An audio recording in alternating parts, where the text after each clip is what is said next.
This is London with MarketHedge. Let's pay attention to Bitcoin. What's going on with this specific 4-hourly 20 moving average? Still holding for now as we've ripped up and out of this specific bull flag on that 4-hourly time frame. We'll talk very briefly about kind of RSI, where we're headed. We'll talk very briefly about the daily MACD. Daily MACD has turned positive. That's something we definitely like to see. Although it's not a controlling, I'd say it's not a controlling feature. It's something we want to look at in concert with the residual of the technicals, the weekly and monthly being green as well. In terms of MACD, is something that we like, so we're paying attention to that daily rollover on the MACD. Let's take a real quick look at the RSI on the 4-hourly. This is London, former hedge fund owner, private, non-SEC, not financial advice, showing you guys some trades here in a moment from MarketHedge. In terms of the hit on the 4-hourly to overbought turf, I say always, guys, there's three things that can happen. You guys know that. One, we can stay overbought. Two, we can rebound mid-level, come back, buyers enter the picture again.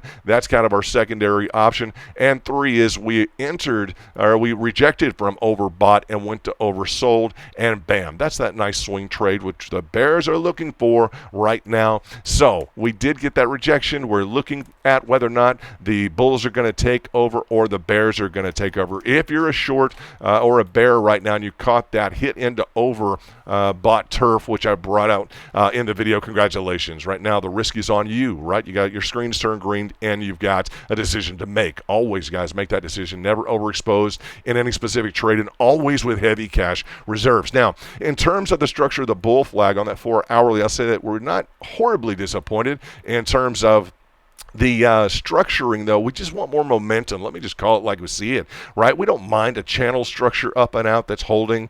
It's just that the bull flag is known for its ability to perform to the upside, and it's just Bitcoin, for whatever reason, whether or not New York traders are on on vacation or otherwise, and coming back from it, straggling into the office. I doubt that's happening, but to the extent that it is, and the big traders need to sit down and want to participate in these larger moves, we could give a little bit of a August kind of I'd say a hall pass maybe for Bitcoin. I don't know. I still want to see that 135 target hit. You guys know that. Let me take care of that. That specific preceding move to the upside, you got it right. This is on that secondary bull flag, so Bitcoin's been stacking those bull flags. I just want to see that move all the way up to that 135. That's where I'm going to cash the register. I understand we have some complications in terms of the other, let's say, differentiated or concurrent challenges in terms of like a broadening formation. We're not crazy about these as bulls,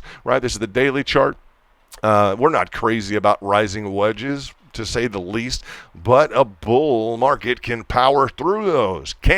So it's time for Bitcoin to continue to push. The bulls continue to push, and it's just been hard to beat. This is London with MarketHedge. Hope you guys are doing well. Some of the features we've got going on in the background are really exciting, and they're almost ready. When I say almost ready, just taking a look at it. And let me go ahead and kind of update on these trades while I can. This specific lower pickup here, right on this bull flag, and this concurrent, I'd say a little bit of a deeper dig here. Remember, we had three accounts that we traded into. One was a $25,000 loss. So I'm going to call that as a wash with this $27,000 current profit trade with that $25,000 that we lost. The third account, though, is doing great. $35K in the money. Nice for a breakout. Of course, we're carrying those lower positions up. We've got much larger trades, but this was just kind of, as I would say, peppering around with a smaller bull flag feature and carrying up quite a few additional accounts. So with all of that said, I hope you guys are hammering into it. Remember, if you're not consistent yet with your trades, focus on 100 rounds. It's 100 consistent rounds and trades until you do become consistent. And once you do, and only then, raising your leverage. Guys, this is London with MarketHedge.pro. We'll be in the back soon in terms of our trading rooms. Can't wait to get you guys there. This is London with MarketHedge.